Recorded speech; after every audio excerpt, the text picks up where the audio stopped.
Perfect.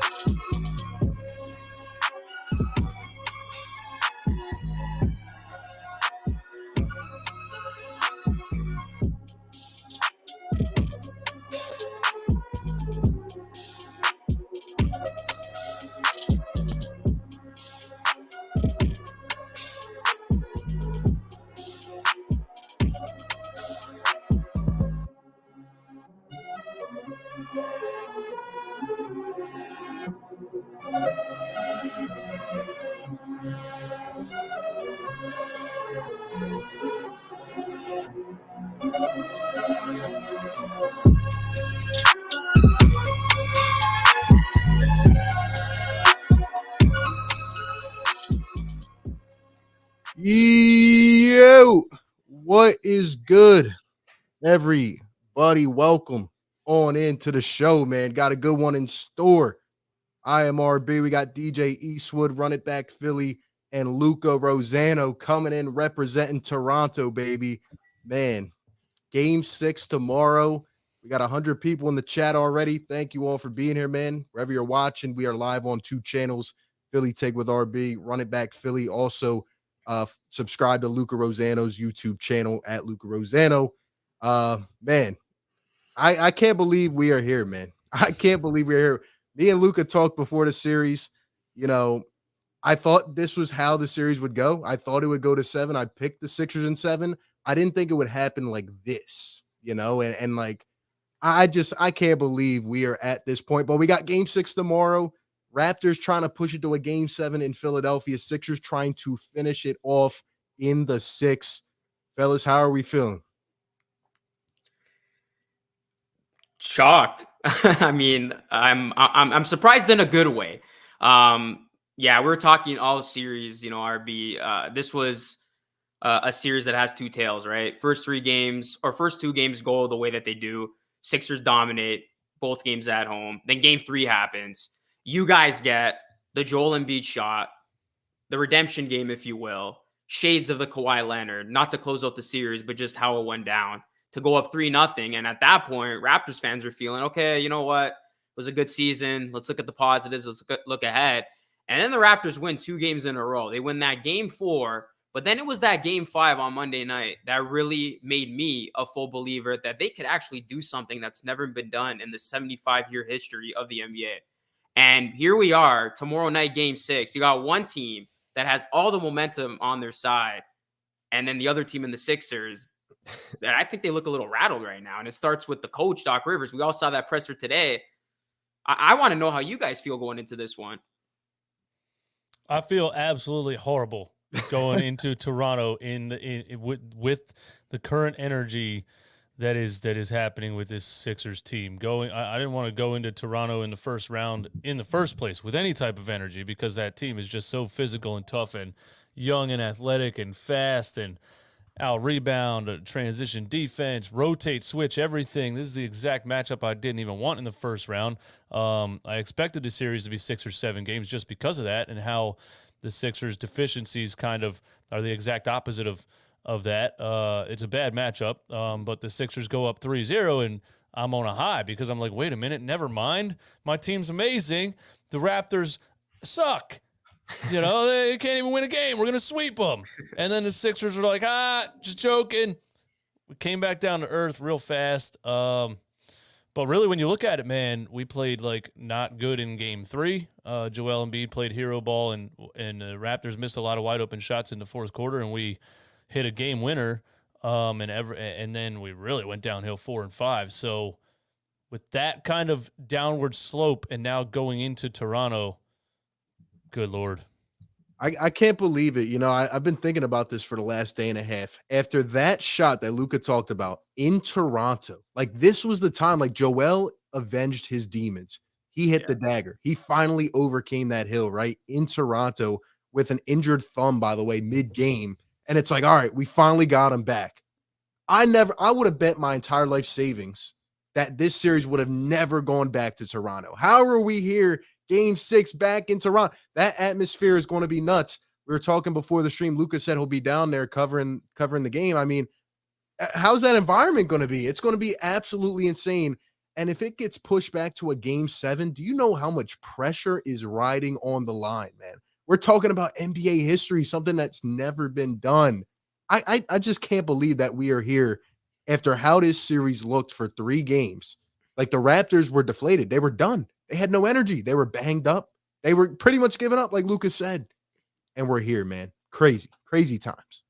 Yeah, and you look at the cast that's, here, Doc Rivers, known for blowing leads, 3-1 leads. And I saw something today on Twitter, just showed how Doc Rivers in the last couple of series has been unable to close out series. You got Joel Embiid not 100%. You got James Harden, who has been a disappearing act the last 2 games. So I can sense that the pressure is on Philly now. And RB, you said it's something that's never been done before. Even going to this juncture, only 14 teams, I believe, have ever brought it to a game 6 after being down 0-3. And if the Raptors win in game 6, they'll be just the 3rd team or 4th team ever to bring it to a game 7.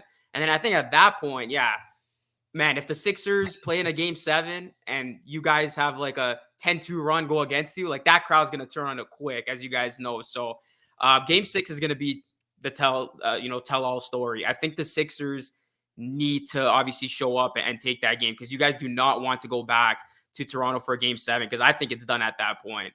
That's how I see it going down. I think if the Sixers win game 6, they obviously win the series, but if they lose and this goes back to 7, that the pressure is going to be too much. Raptors got proven winners in the big time moments. I think the Sixers are actually going to pull it off and collapse. Yeah, and just to add in there real quick, I don't know if you know, but Doc Rivers has lost 7 of his last 8 closeout games to finish off a series. And he's also the leader in NBA history with 31 losses in closeout games. 31. Crazy. You know how many situations you have to be in to lose 31 games? Like, I don't know, man. The only way to really explain that, when you look at that, is lack of adjustments. There's no other way to explain that. How could you possibly blow that many leads, that many games, that many playoff leads? He doesn't change anything. So when the other coach and team counters and comes with something different, the next game, 2 games, 3 games, he just keeps doing the same thing every game, and the downward slope keeps happening. I know Sixers fans don't want to hear this, because we need to change something if we want to escape this tragic event that's we're getting closer to.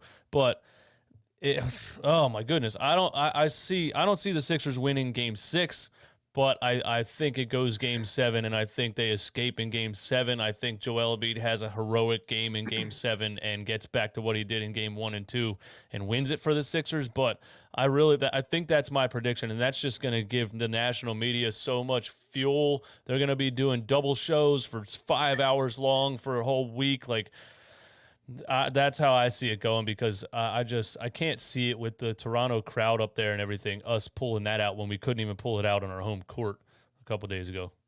Yeah, Luke, I don't know if you remember my prediction, man, but I said Sixers in 7, Joel with an incredible effort in game 7. I'm still sticking to it, man. 42 points in game 7. If it gets there, I will give you my prediction on whether we win this game later. And I definitely want to hear yours, which I think we already know at this point. But let's talk about this series, guys. So, the Sixers came out and they just completely whooped Toronto for 3 games. Like, Doc Rivers, let's be honest, he outclassed Nick Nurse for 3 games. I didn't expect that to happen. Every single guy on the floor was knocking down shots. We shot over 40% from deep the first 4 games of the series. But DJ said something earlier, and I want to go back to it, and it's concerning me after game 5. The Sixers shot abysmal in game 5. We expected that to happen, right? Like, one of these games, we weren't going to be making shots. Here's the thing, though. The Raptors shot even worse. Yeah. They shot 25% from 3, and they whooped us by 15 on our home floor. And now I'm seeing Doc Rivers go back to the old Doc Rivers. He's sitting on the sideline. In the first couple games, he called timeouts when the Raptors were going on runs. Didn't do that anymore. The rotations. He brings Matisse Thybulle in the second half when the guy he's in his own head at this point. Like, you can't play Matisse Thybulle, in my opinion. But he's just going back to some of these other things. Meanwhile, I'm listening to Nick Nurse talk in his press conference. It's like he has this all figured out. He's switching guys. Van Vliet's out. Now he's bringing, every guy above 6'6" off the bench, and they're switching everything. And they have Joel locked up and he's hurting. I mean, like where did the series go? Like so quick. I feel like the Sixers played around with their food in game 4 and didn't get it done when they should have. Yeah, that's a great point. And I think they talked about this on NBA on TNT. The Sixers expected the Raptors to just lay down. Think about that game 4. Van Vliet goes down. It's a tight game. A lot of people think at that point, okay, here come the Sixers. They might sweep the Raptors. But the Raptors didn't back down. They showed up for that second half. Siakam had a brilliant game. And the Raptors did exactly what you said. Long lineup that they've now run through 1.5 games that's proving to work. They're switching. They're throwing multiple defenders at Joel Embiid, making him very uncomfortable, letting other guys try to beat him. And the Raptors were getting great production, from their guys that needed to step up. And I said they needed to step up. Siakam coming through. OG was off for that game 4, but he bounced back in game 5. And I think having a healthy Scotty Barnes changed a whole lot because his shot wasn't falling in that game 4, but he was just impacting the game, facilitating his defense. And speaking of the defense, that's one of the biggest reasons why the Raptors are back in this series. That top-notch defense that I've seen all season long finally returned. And guys are, double teaming, switching, really creating a whole wall, it seems, for the Sixers to try to, get through. And right now, the Sixers themselves, they're not hitting shots. They're not getting the same type of production that Maxey gave them through those first 2 games. And they just need those other guys to hit their shots. And I also said this, James Harden, he's got to do more offensively. And I would love to hear your take on this because I know a lot of people were okay with the new James Harden being the facilitator. But I mean, take last game, for example, guys. James Harden had 15 points. Danny Green had 14. Harris had 16, more than Harden. Like, he's supposed to be your second best player. He's supposed to be that Robin to the Batman that is Joel Embiid. He's got to be more aggressive. So what's going on with James Harden? He's completely looked like a shell of himself offensively these last 2 games. He has. There's something going on with James Harden. I want to get back to this for a second. The Sixers have to make threes. That's the way that they succeeded this entire season by making threes. They're 7th in the league in 3-point percentage, and they have to make threes because we don't have, outside of Tyrese Maxey and we thought James Harden, we don't have perimeter creators. We don't have guys that when the 3 isn't falling, they're going to go make something happen. And then you end up with Joel Embiid trying to create something at the top of the key. And that's like the last thing we want, even though we love the guy, get on the block. But if they're not hitting threes, it's like there's nothing there. And the Toronto Raptors have played it perfectly because if we're missing threes, they're just gonna switch everything or go zone, force us to shoot threes. Then we can't penetrate at all, and we look like what we looked like in the last game, where it's like that's just what it is for me. This team has to make shots, period, because when they are not making shots, there's not a whole lot outside of that, especially playing a defense like this. And Harden ties right into that because when everybody's making shots, it's okay for James Harden to only take 11 field goal attempts and sit back there and have 13, 14, 15, 17 assists, whatever. It's the same thing. When people aren't making shots, then we start to look to James Harden and say, okay, nothing's happening. We need somebody to do something. And then he tries to start forcing things. He's not getting the mismatch. He succeeded in a couple of games against Van Vliet. Van Vliet's out. Harden can't fish out that mismatch. Now he's trying to take Precious Achiuwa off the dribble, and this guy's throwing his layup into the third row without even jumping and just smiling at him. Like, it is not – they have to make shots. It's the only way this Sixers team succeeds. So that's how I see it. Yeah, I agree 100%. And, I'm just going to go out here and say this. First and foremost, one point that, I've been making, I don't know what happened from the first couple games. I remember telling Luca this on the preview. The Sixers need to be multi-dimensional on offense, right? They need everybody clicking. Tobias Harris has been surprising this series, right? He's been knocking down shots, getting a bucket. Maxey started off on a bang. Harden's been down. Like, my thing is, you have to have multiple options on offense, right? Like, the Raptors can dish off the ball, whether it's Siakam or even a guy like Birch or, Scotty Barnes comes in and gives you 15. Like, the Sixers need to have multiple options on offense. And what I've noticed the last couple games is we're reverting back to James Harden ISO ball. And I don't understand why, because like DJ said, when Harden's not playing up to par, like, you got to get other guys shots, and it's just not working. And I'm going to go even farther to say this. Harden needs to defer ultimately to Tyrese Maxey. That is how the Sixers will win this series. Like, Maxey needs to step up. I don't know what the hell happened since game one when this kid looked all worldly, right? And he was getting it done. And when Maxi's on, right, Harden is getting other guys involved as well. He's swinging the ball. Tobias is feeling it. And the Raptors in the first game, they didn't know what to do. There were too many guys. And Nick Nurse is a smart coach. His philosophy is let me throw 2 guys at Embiid, 2 at Harden, and we'll get it done. But the problem was the Sixers had too many scores. However, we got away from Maxey. Now we're reverting to James Harden trying to live out on an island. He can't even beat anybody off the dribble. And we're not running the 2-man game. So Harden is a negative. So the way, in my opinion, that the Sixers win this series, you got to feed the rock to Tyrese Maxey and let him go. And Harden's just got to find a way to fit in. Yeah, and we saw in the first couple of games, Maxey was playing outstanding because a lot of the times he was beating Van Vliet off the punch. So I think what kind of disrupted things too is that Van Vliet has been out and the Raptors have kind of transformed into this longer, taller lineup.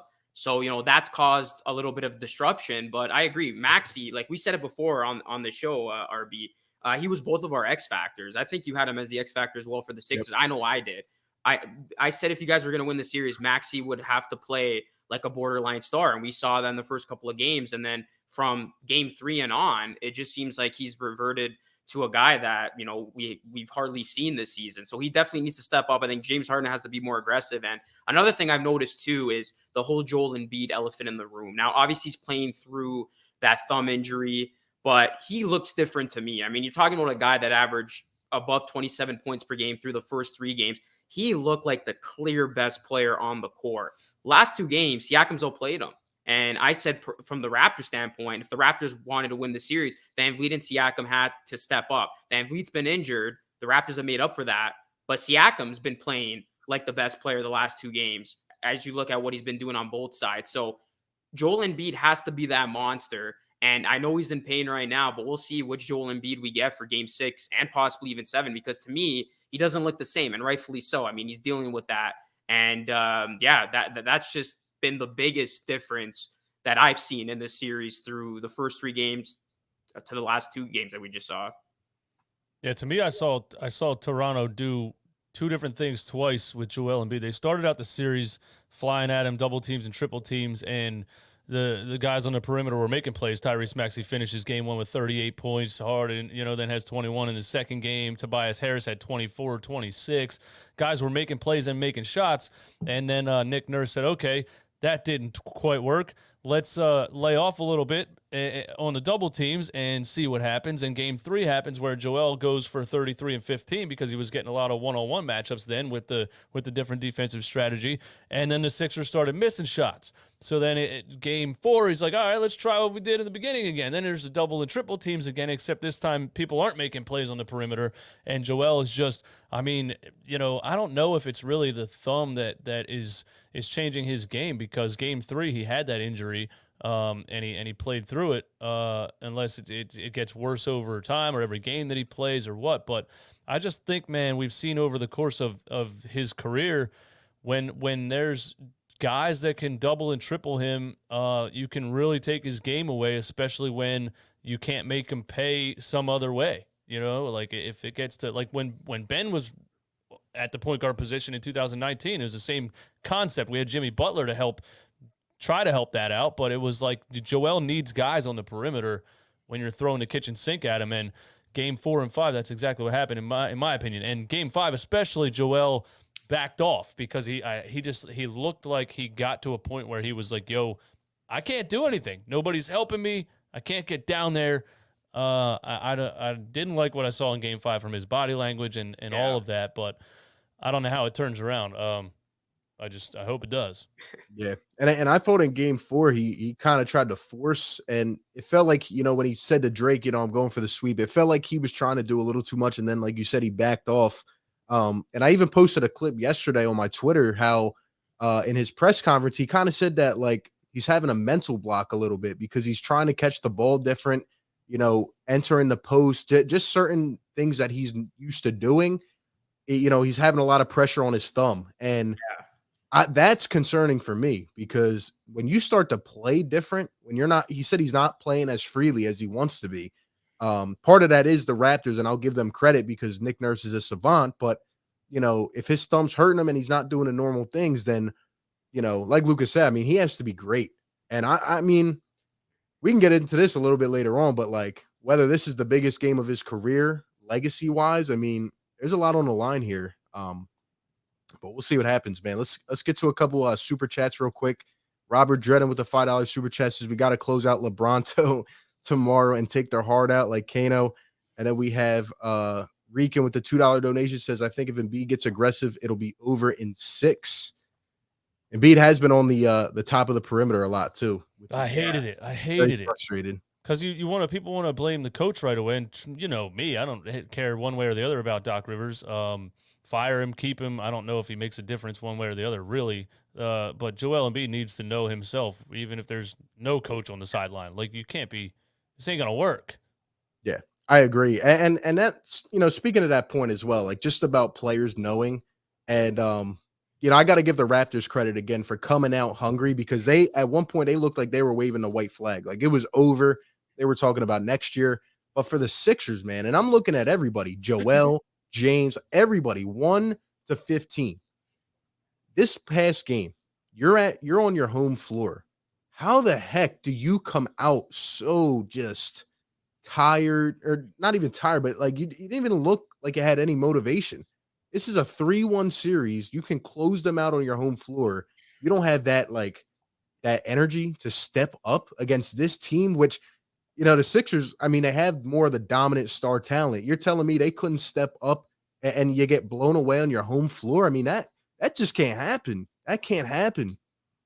Yeah, and it looked like the Sixers were the team that were down 3-1, and they were packing it in like their season was done. I was very surprised with that Game 5, and I went going into that Game 5 saying if the Raptors win this game, the Sixers are in trouble. And it's the way the Raptors won that really has everybody now, it seems, in the Raptors corner thinking that they can actually do this because, they fully took that crowd out. Your own crowd was booing the Sixers in the first half. They left the game early. Sixers played their worst game of the series. Like Renna Back said, nobody was making a damn shot. Embiid did not look himself, even defensively. I mean, Achua was burning him how many times? And Embiid went on to say after the game, he's like, I need to be better defensively. And I thought what he said too about Harden was very good. He's like, I'm not the one to say it. Maybe the coach needs to tell him, but I think James Harden has to take more shots. And that's when Harden has to put it upon himself as a so-called superstar to really, put the team on his back, at least lead the offense when Joel's going through pain and no one else on your team can hit a shot. So yeah, the Sixers, it could not have been worse for them in that Game 5. So I guess that's the positive way to look at it for Sixers fans. Like, I don't think you guys play as bad as you did there. I mean, if you do, the series is over. I think it's safe to say that. But yeah, you got to give a lot of credit to the Raptors, man. They believed. There was a quote from Nick Nurse that will go down as one of the greatest quotes of all time. If the Raptors pull this off, he said somebody's got to do it. And he said when we went down 0-3, I told the guys, if anybody's going to do this, it's us. And that just talks about Nick Nurse and how great of a coach he is. And I think we can all acknowledge that, the motivator that he is, his ability to make changes game to game, unlike a Doc Rivers, who we saw him doing the same thing and it's not working. And not only that, we saw him in the presser today. He was being all defensive about his 3-1 leads. Like, I understand you want to defend yourself, but it's like your team's about to make history for the wrong reason. You might want to spin it a different way. So the coaching is going to determine these next two. And I got faith in Nick Nurse. I really do. Can we just point out 1 second what you just highlighted? Nick Nurse down 3-0 in a series says, somebody's got to be the first to do it. You get it to 3-1, and then, that's been done before. Meanwhile, we're up, 3-0. We lose 2 in a row, and now Doc's saying, oh, well, go back and look at that Magic roster. Anybody would have gave me credit for being a good coach. And by the way, credit for blowing a 3-1 lead. Yeah, and the Pistons didn't even win the chip that year, by the way. So that was actually wrong what he said. But man, just the difference there. Just like why? And they had, it wasn't, I don't think it was a dominant roster. That's why they were an 8 seed, but they had Tracy McGrady entering his prime, and he averaged 40 points in game 1 and 2 of that series. Like, Tracy McGrady was superstar level. You could have finished that series, Doc. So knock it off. You won 3 games. You couldn't win one more. And then he tried to talk about home court advantage, which just really got me. But yeah, I agree with what you said. I want to ask you though, Luca, how do you feel about the Fred VanVleet thing? Because it's interesting, right? I've been hearing Raptors fans talk about this. You got an all-star, right? I mean, he's had a hell of a year, but some people, and he's listed as doubtful for game 6, so I don't think he's going to play. But like, is it weird to think like you might actually not want him to play because that gives you a better edge on defense, as we've seen? Like, what is your take on that? My take is this. I mean, if the Raptors still are able to pull this off with VanVleet, that just makes this loss worse for you guys, number one, because he is our all-star.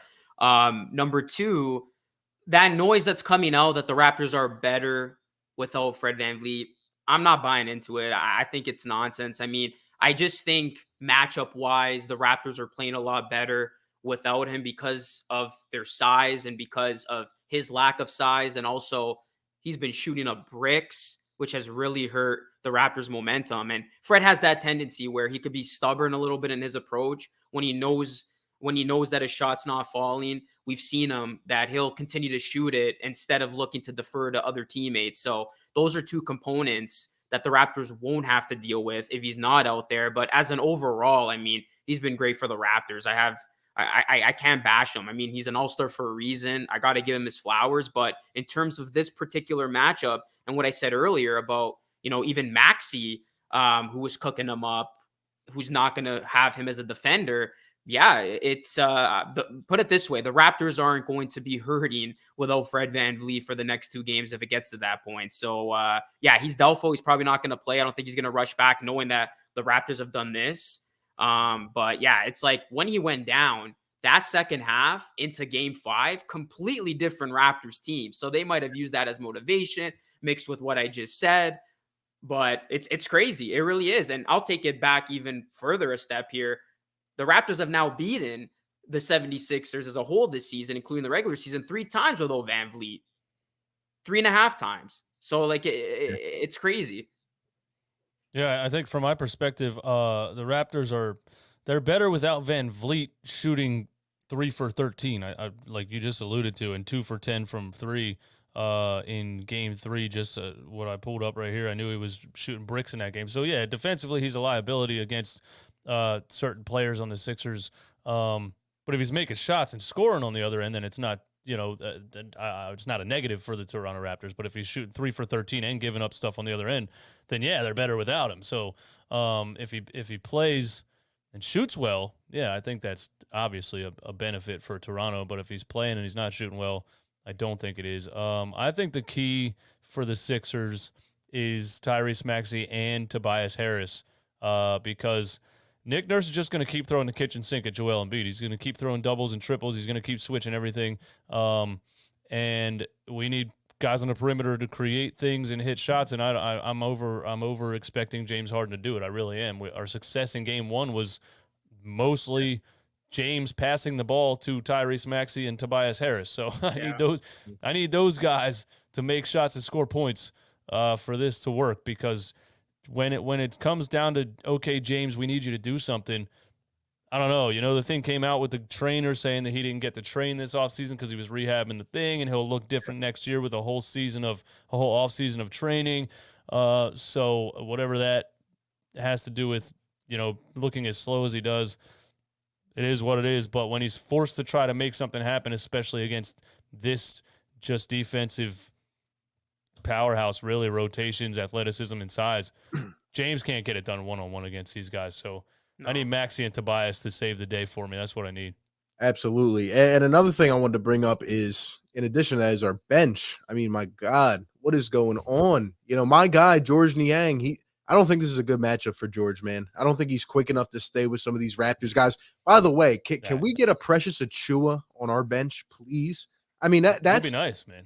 He outscored your entire bench last game. He had 17. Sixers had how many points? I think 7 or something like that. Yeah, Precious Achiuwa actually had our only bench points in the first half. He tipped in a Thibault shot.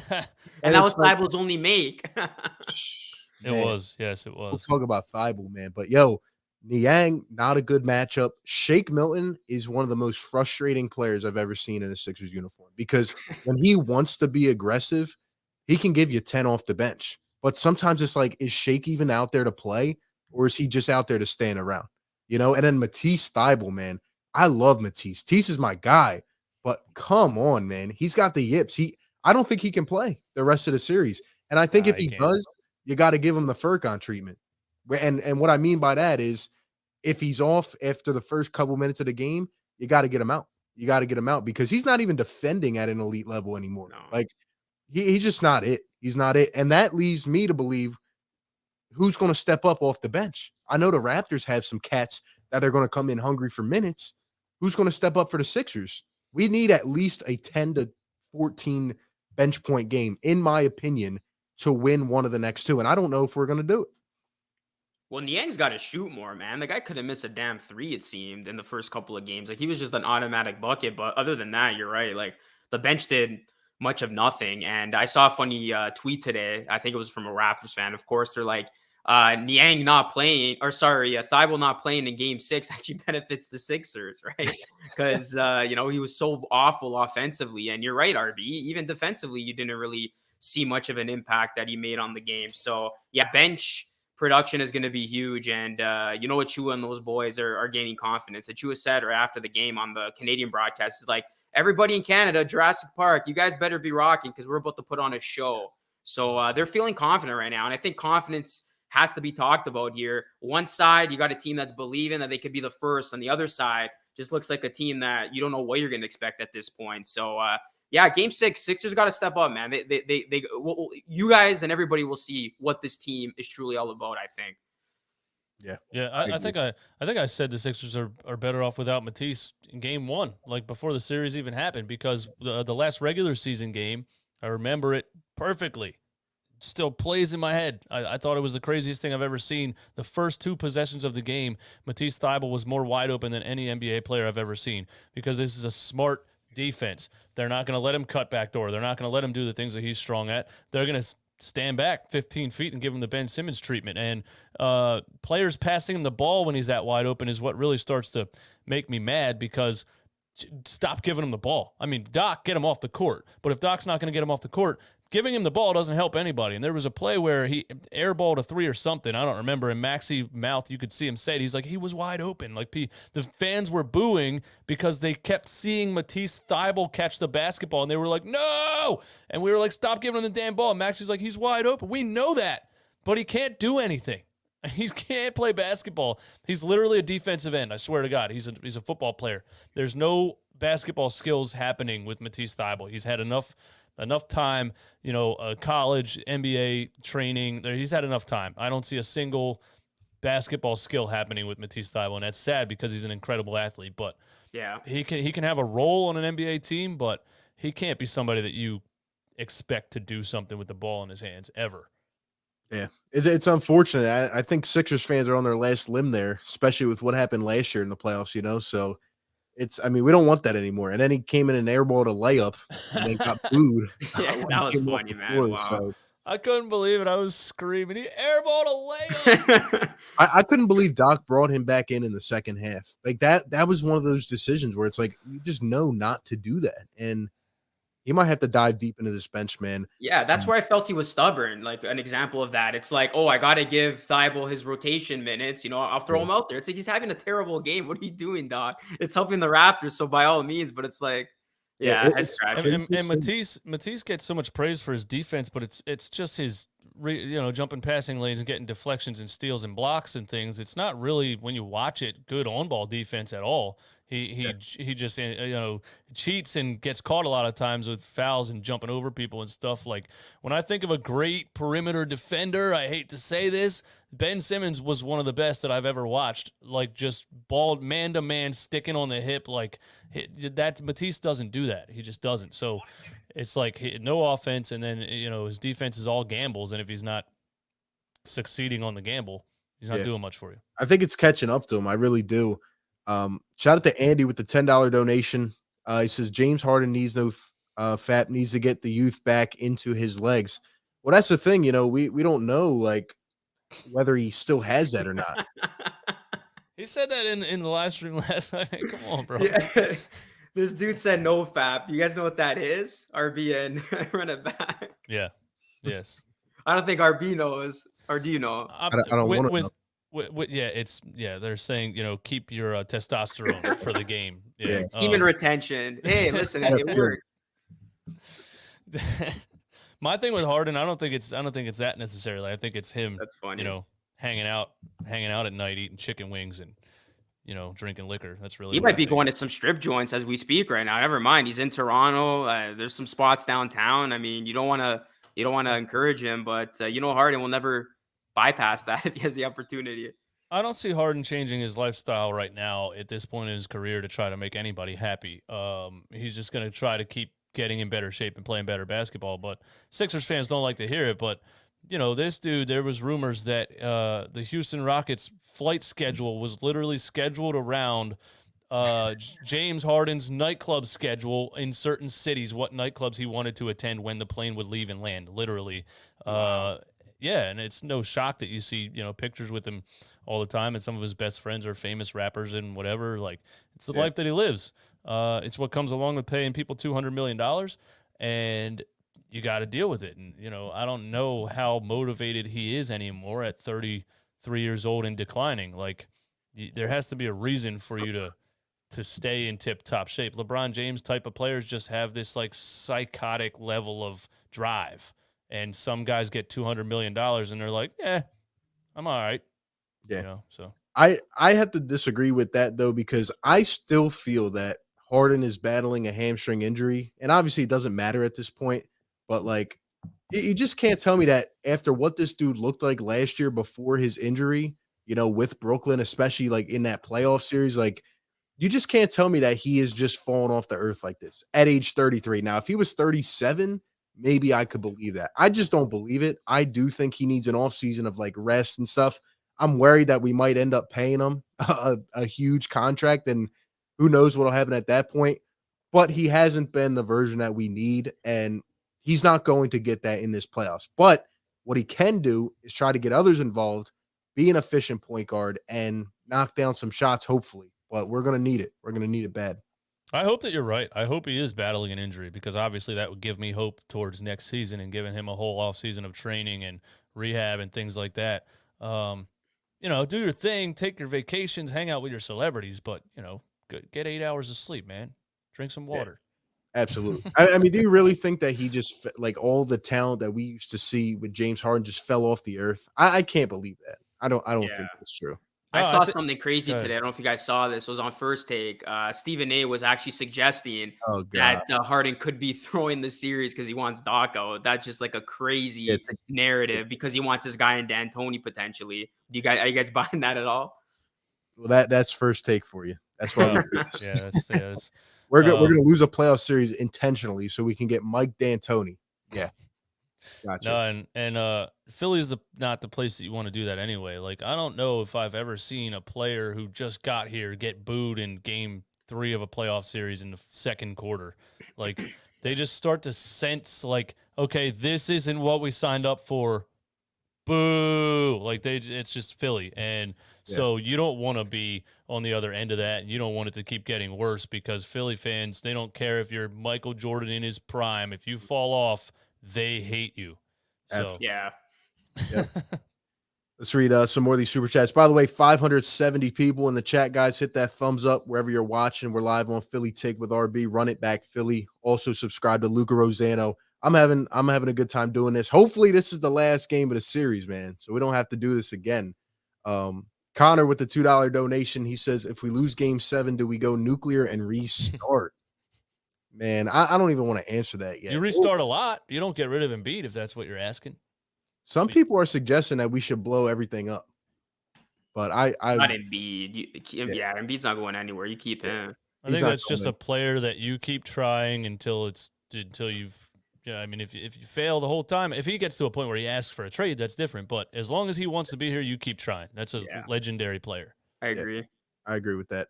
Jason with the $10 donation says the pendulum may have turned. There's too much hate on the Sixers. And Doc, I think that they will play like heck to avoid being embarrassed.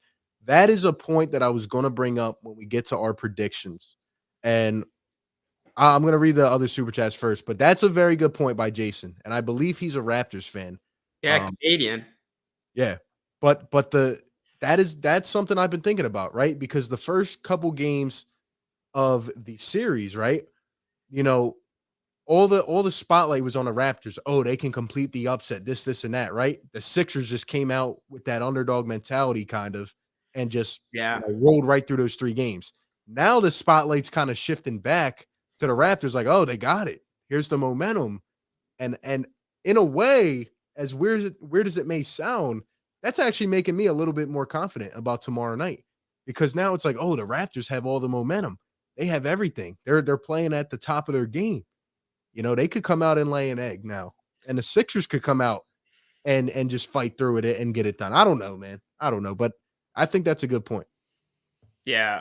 No, it's crazy you say that, because going into the series, I think I brought that point up on the last show that we did, how like everybody, or not everybody, but most people were picking the Raptors to win the series, like analysts I'm talking, people in the media. And now it's like, then it went the other way where it looked like the Sixers had it in the bag. And then, like now it looks like everybody is picking the Raptors to actually complete history. So that's why I'm not going to be overly confident. Like, I'm not going to talk trash. Like, there's still work to be done. Job's not finished. To quote, the late great Kobe Bryant. Like this is still a series. Like the Raptors still have to win 2 more games. So like it's nowhere near being done. Yeah, it's gonna be interesting. Jerry, shout out to you for the $5 donation. And we have Pain Causing Samurai with the $5 donation, says Luca and DJ should make a wager if this goes to Game 7. If your team loses, you have to enthusiastically support the other team for the rest of the playoffs. That's hard, man. Oh, Wow. I'll stay with my bet with Luca. We got our bet. No, I'm good, man. By the way, if I want to start, making videos that get 12 views. I don't know, man. Those Raptors fans are heavy. They're heavy, man. Dude, you could thrive off that Raptors fan base, but I don't know if I could. I don't know if I could do that straight up. I don't know. We'll stick with our bet. By the way, I got the Ben jersey, rolled up, 2-day shipping, ready to go, and I had to hold it off. Man. I was cocky. I was ready to send you that thing, man. Have it all over your Raptors videos, but they're still for sale. Oh no, I have $7.99. Oh, I have them saved. I don't want them anymore. I got your Kawhi one ready. Oh man, I think it's bad juju, man. I think it's bad energy to keep Ben Simmons merchandise in the house. Yeah, maybe that's why you guys are losing. Yeah, honestly, there we go. That's why we're choking the lead. Joel with the $2 donation. He says, "I told y'all Harden was washed. It is what is." Well, congratulations. Let's try to win the series, though, man. You can call him washed. I wouldn't say wash is the right term. I just don't think he's himself at all, and I just think this is not the Harden we expected. I think that's fair. I think he re-aggravated it, and nobody told us anything, because the first 3 or 4 games that he played with the Sixers were amazing. I mean, he was beating people off the dribble. He was dropping 29. Yes. He dropped a 29-point triple-double. He was just – the game looked so – and it was against bad teams, so, that might have something to do with it. It was like the Pistons twice and somebody else. So Raptors defense obviously is a little bit different. Go ahead. But that came after he rested for at least 2 to 2.5 weeks. And that was the same thing I said going up to this playoff series. He had a week off. He looked decent in the first couple games. Like, he was getting guys open. And as we play more games and he has less rest, he just looks older and older. And one more thing I want to say about Harden is, I don't know if you guys have noticed this, but there was a stat going around, right? They said he's like 0 for 10 on floaters. What the heck has happened to his touch? Because sometimes he can maneuver around a defender, especially if Embiid comes and sets a screen, right? But like, what the hell happened to his touch? He has none of it. I don't get it. Even when he has a layup at the basket, he can't finish. I just don't understand it. It's crazy. Somebody posted a compilation on Twitter today of him when he first joined the team. And he had tough finishes on double teams. He was just he was doing all kinds of things, man. And it's like, I don't know. And that's effortlessly put up like 40 and 50, like in his Houston Rocket days. What the hell happened to that guy, right? Like, that was the guy that were like, he needs to be more passive, get his teammates involved. I think the Sixers need that old Houston Rockets James Harden right now. Yeah, I agree. And I think that's where Doc kind of comes into play. Like, not only can we run a Harden Embiid pick and roll, we have multiple combinations. And I remember saying this before, like Maxey Embiid, Maxi Tobias, even Tobias and B. Like, you have different combinations. This is why last game we didn't score in the second quarter till half of it was gone. And every possession was James Harden at the top of the arc holding the ball for 15 seconds. You can't have that. You just can't. That can't be your offense. It's not going to work. I really don't think Doc talks to the team after halftime for some reason. It just seems like he sits there and watches. I'm serious. And then he'll comment on it after the game, and he'll be like, yeah, I don't think we ran any action in the fourth quarter. We didn't have any energy. We weren't moving the ball. There wasn't anything happening. I'm like, are you a fan in the third row, or are you the coach? I don't understand it. Yeah, it makes no sense. JB with the $7 donation says, great podcast, guys. North Philly loves you. Does your co-host have his jersey ready? Sixers will send the Raptors to Cancun tomorrow. I love it, man. Going to join those Nets over in Cancun. I would love for them to. I would love for them to end it tomorrow in Toronto. Yeah, absolutely. And Ethan with the $2 donation, appreciate it. All right, guys, 610 in the chat. The moment of truth. We'll start with Luca, man, because I know he's confident. I know he's feeling good. Tomorrow night, 7 p.m. The Raptors look to push it to a game 7. You'll be around the stadium.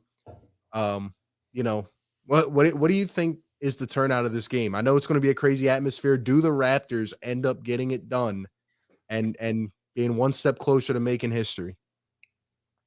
I think we see a different Sixers team. I think the game will be a lot closer. It'll resemble game 3 in my opinion, but I do have the Raptors pulling it out. I really think, they're going to be much better with their late game execution, and that energy, that confidence that we've been talking about for the last hour. I really think that's going to be on full display. You're going to have a Raptors team that has nothing to lose. I mean, Nick Nurse literally said it. We have nothing to lose.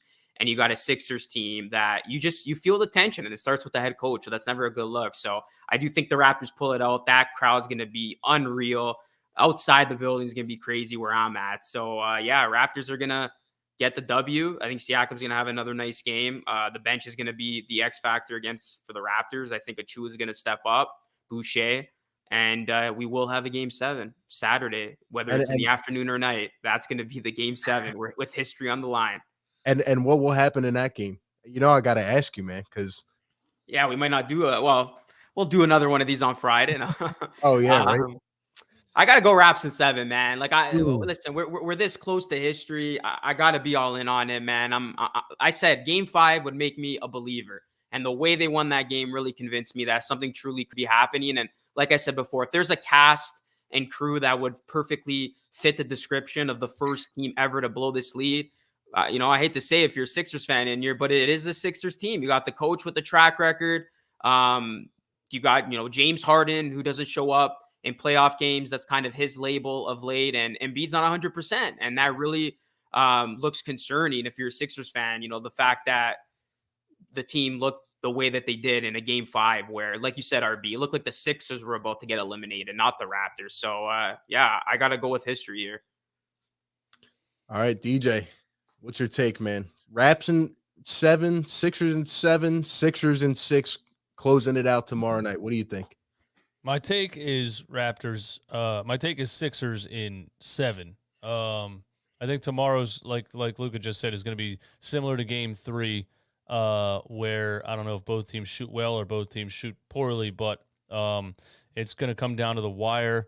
And I just don't see us having the energy up there with the away crowd. And like I said, I need Maxi to give me something, and Maxi being as young as he is, I really noticed his energy switch once we went to Toronto. He doesn't have that home crowd behind him, and confidence and morale and everything is so important for a young player, and they just lifted him to a different level. Once his confidence went away, he's been very passive and just I see a lot of one-on-ones where he just steps back and looks to get rid of the ball, and I'm like, I need him to be back on his confident swag that he had, where he just looked like a veteran, like playoff performer in the beginning of the series. So I think it comes back to Philly for game 7, but I think the Sixers pull it out because and I wouldn't be totally shocked if the Sixers pull it out in game 6. It's going to be tough, but I think with their backs completely against the wall, I think they have now seen reality. Like they went up 3-0.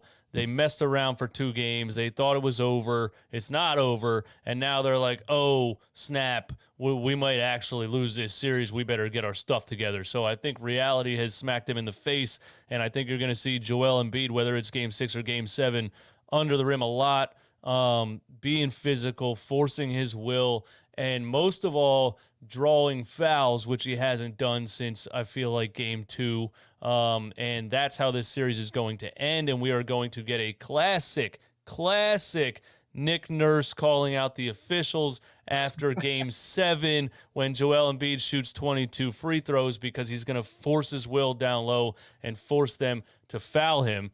And, for those that don't know, free throws come when somebody fouls you. So that's how it's going to end in game 7 for me. But game 6 is up in the air for me. I mean, that's going to be tough. I hope they do it, but I'm not scared that they're going to lose this series entirely. I think they would win a game 7 in Philly.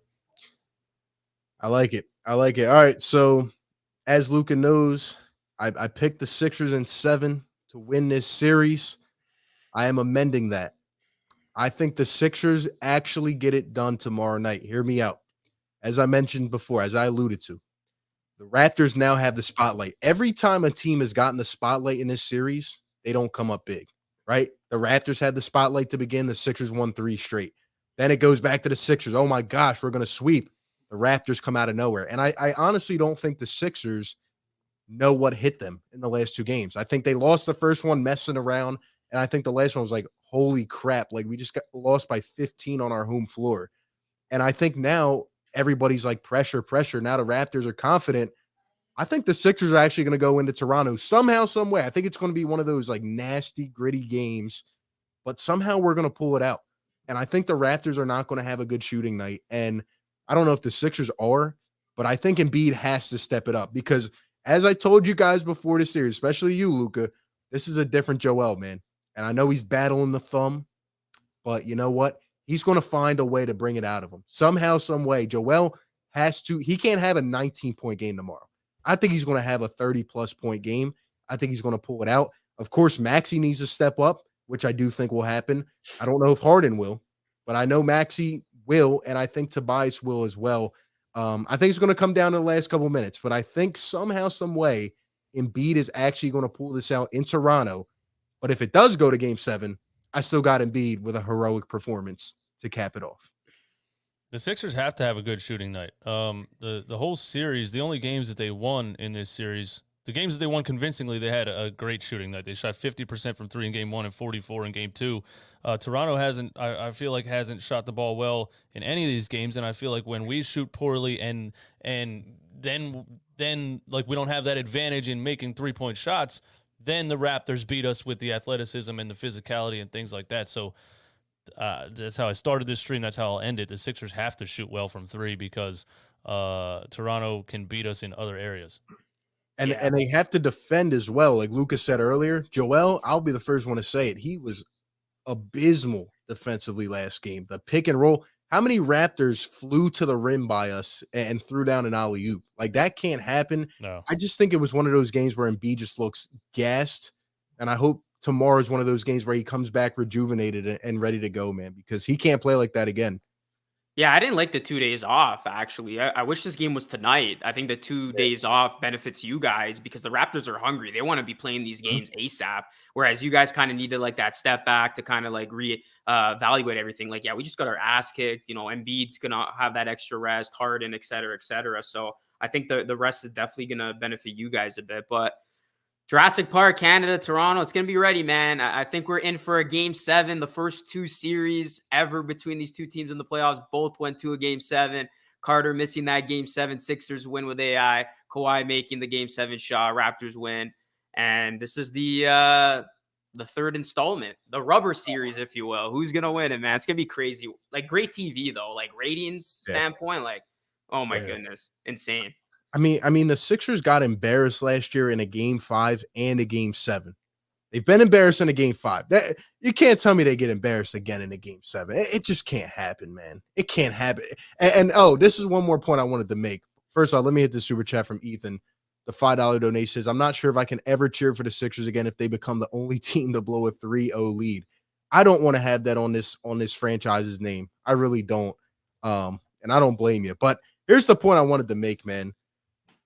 Joel Embiid's part of his legacy is on the line. I can't believe I'm saying it, but if Joel goes down and loses a 3-0 lead, at this point, I don't care about the thumb injury. All right. You find a way to get one of these games done. And I've never said stuff like this about Embiid, but you lose a 3-0 lead to this Raptors team. No offense, but you lose this series, Joel. We're gonna start looking at you, man, because I mean, you can't lose this. You can't lose this series, Joe. So that's just how I feel about it personally. Yeah, no, I agree. Like, it's not stupid to say his legacy's on the line, especially when he was trash talking Drake, saying we're going to sweep you guys, and he was waving to the crowd or clapping his hands sarcastically to the crowd of Toronto. Like, there's so much on the line here. We're not talking about choking 3-1-0-2. This is history, something that's never been done. Like, this would go down as one of the biggest things ever in NBA history, and you guys definitely don't want to be on the wrong side of that. So Embiid's got to show up, and he's got to play like that MVP. And that super chat, I actually wanted to ask you guys this. I don't know if you want to think like this, but it might happen. But if the Sixers do lose and become that first team ever, how are you guys going to react? Like, what do you even do in that situation? First of all, I think the internet's going to literally crash. Like, Twitter might crash. We've never seen that happen before. I think it might actually crash. But I know for the Raptors, like, we might have a championship celebration before round 2 to celebrate this. So how are you guys reacting to it if it happens? I'll tell you, I'm going to make a lot of money on T-shirt sales because I'm going to make a Fire Doc Rivers T-shirt and sell a bunch of them before they fire him. But there's a lot. I don't think we ever thought this team this season had enough to get all the way to win a championship, because after with the Ben Simmons stuff, and then after the Harden trade, giving up important pieces off of our bench, and I just don't think we ever thought this team was going to win a championship in the first place. I don't, if they get past this first round, they're going to have a tough time with Miami, and I don't know what ends up happening if they get through that somehow. But I wouldn't be too I'd be like, what the hell? Are you serious? But at the end of the day, I don't have any faith in Doc Rivers in the first place. I've been over him for a while now. I've been over him ever since the first time he defended Ben Simmons, because we hired him to come in here to do the opposite of that. So, I would just laugh, and I would know that Doc's going to get fired. And the way that he's defending his record of playoff losses or playoff blown leads right now is already funny to me. He has so many similarities personality-wise to Ben Simmons. It really just makes me laugh. They're just like narcissistic, like self-righteous people that deflect everything. Nothing's ever their fault.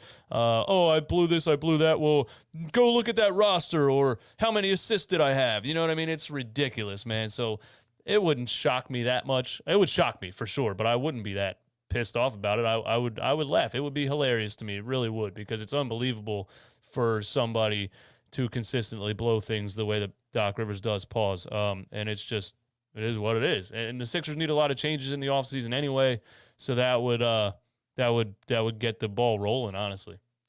I don't know what happened to DJ Eastwood, man, but Yo, we broke this man. I don't know. I've never seen the man this so laid back when it comes to this. Let me tell you something, man. I'm on the complete opposite side. If the Sixers, first off, we're winning this damn series. There's no way we're losing. We're gonna put that as a mark on our franchise.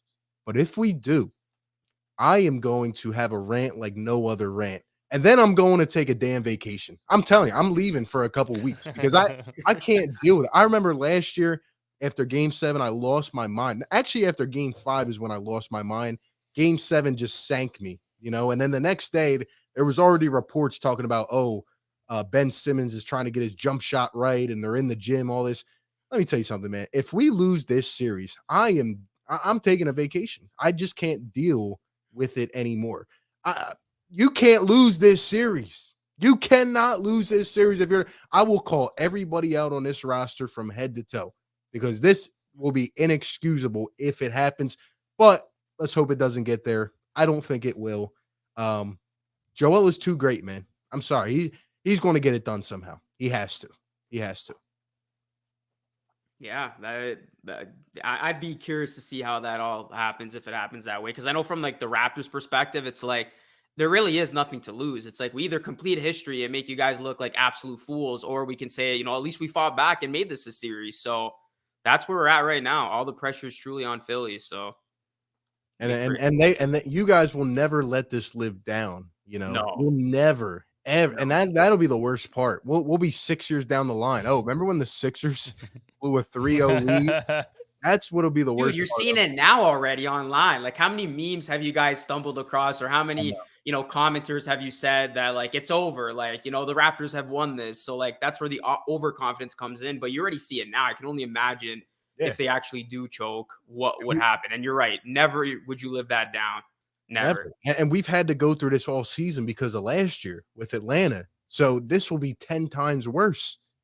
And man, I just can't deal with it. Yeah, I think what happened to me, you said, I don't know what happened to Eastwood. I think this team just year in and year out just cuts my expectations in half, and it's sad, but we're going through Joel Embiid's whole career just failing one year after the next with the things that we try. So when I have expectations and something, they don't live up to it, I do my rants and get red in the face and all that, but it's just getting to the point where I don't expect them to go very far in these playoffs in the first place, at least this season. I'm sorry, everybody that subscribed to the channel that loves the rants. I don't know if there would definitely be a Doc Rivers rant. But inside, it just wouldn't shock me that much. I can't stand the guy. He's a total loser to me when you hear him talk. So it is what it is. Yeah, I respect it, man. Shout out to Taz with the $5 donation. Says, I'm with RB on this one. If the Sixers lose this series, I'm a Charlotte Hornets fan. Just moved to South Carolina. Why a Hornets fan? At least like bandwagon a good team. Yeah, it's working a bandwagon. Oh man, lot riding on this game tomorrow. The game after that, if there is one. Shout out to you guys for coming on, man, and talking again. This was a lot of fun. 650 up in here, man. Give us your thoughts, predictions in the chat. Be sure to like the stream wherever you're watching. Subscribe to all three of the channels, man. Who knows? Maybe we'll do this again. Maybe not. Maybe Luca will go into hiding. Maybe I'll go into hiding. Who knows, man? Who knows? But the Sixers need to get it done tomorrow. Like Luca said, the Raps, they have no pressure on them. It is time for us to, for once, like Doc Rivers said at the end of his press conference today, you win and you don't have to talk about it, right? Yeah. So I really hope that we can find a way to get this done. Richie with the $5 super chat says, a day before the game 6, what do you think the Sixers players are thinking? What is their confidence level, fear to fail? Who knows, man? I don't know. I think I think they just got to get locked in. Like they know the situation, they know the magnitude, but at the end of the day, you got to be confident in yourself, man. Like you got to, how bad last game looked, which is why I think they'll get better this game. I think like to what Joel said about James in a press conference, I don't like it because I just don't want the national media to have the ammo to talk about Philly again and then just have this whole negative spin on, oh my God, is there turmoil? Or do they hate each other? And they're going to start this whole thing. I wish he would have just walked in the locker room and said it instead. But, I made a video about that. And towards the end, I said, with all of that said, I agree completely with what he's saying. So hopefully hopefully James takes constructive criticism a lot better than the guy that was here before him, and he can say, yeah, he's right. I can't let Joel be down here getting triple teamed and be shooting the ball 11 times. I'm James Harden. So I hope there's a fire lit underneath of everybody. And I don't think Doc has what it takes to light that fire, but I do think like Sam Cassell and some of the other guys, especially with Tyrese Maxey and Tobias Harris, to get those guys, like someone's got to get in Tyrese Maxey's head. To me, you're the man, bro. We need 20 shot attempts from somebody, and we need it to be from you if they're leaving you open. If they're leaving you one-on-one, you can beat anybody off the dribble pretty much in the entire NBA. I'll put 1 or 2 or maybe 3 of the top perimeter defenders up there, but he's so lightning quick. I want to see him be aggressive from start to finish in Game 6, and I hope the team comes out with some fire, because Game 5 they just looked like, I don't know what they expected. They expected the fans to win the game for them or something, because they weren't trying. Yeah, I agree. And Taz with the $5 super chat is picking Charlotte because I'll never be disappointed, never be on the roller coaster ever again. Love Yeah, it, and man. you know what? I want to mention one real quick thing. Running back said about good starts, which I think is the key for you guys. I saw a stat. I think the Raptors or the Sixers have only held a lead for like under 10 minutes over the last like 3 games, or like no, like it was something outrageous. Like the Sixers hadn't even held the lead for more than like a few minutes over the last 3 games. It's been completely dominated by the Raptors in terms of just holding on to that lead until the end. So like I think that like a good start is imperative for you guys. Yeah, I agree. But then again, some Sixers fans will rebuttal that by saying we don't want to have too big of a lead. You know Oh yeah, why? because you guys So choke you it can away. Yeah. yeah, but I agree. I think we got to get out to a good start. I know the Raps are going to come out hungry. We need to do the same. Appreciate you guys coming on and talking, man. It was a lot of fun chopping it up. I always like collabing with Luca. He brings good insight from the other side as well. I learned more about the Raps just by listening to him talk. And DJ's the man. So thank you guys, for doing this, man. It was a lot of fun. No, appreciate it, RB. Thanks for hosting this, and it was it was fun doing this. We'll see what happens with the aftermath of who wins the series. Oh man, it's gonna be Yeah, always, crazy. man. You know me, man. Anytime I'm free, man. When we collab, you know what I mean. The subscribers love it, and obviously, Luca having a representative in front of the other team is always cool. So, yeah, it was fun, man. Thanks for having me up here. Yeah, absolutely. And if you guys are on our channels, not subscribed to Luca, definitely do so. The best covering the Raptors out there. Couple final super chats. Richie says lose the series and Josh Harris must sell the team. That'd be a dream come true, but it won't happen, unfortunately. And here money with the $2 donation says I just hope the Sixers can win. Sixers Nation, they have to. They have to get it done, man. Anyway, shout out to everybody out there watching again. Hit that like button, subscribe to all the channels. We'll all be covering the series in some way, as you know. And with that being said, go Sixers, man. Go Raps. Go Peace out, Sixers, guys. man. You guys have a great one. Catch y'all tomorrow night. Peace. Peace.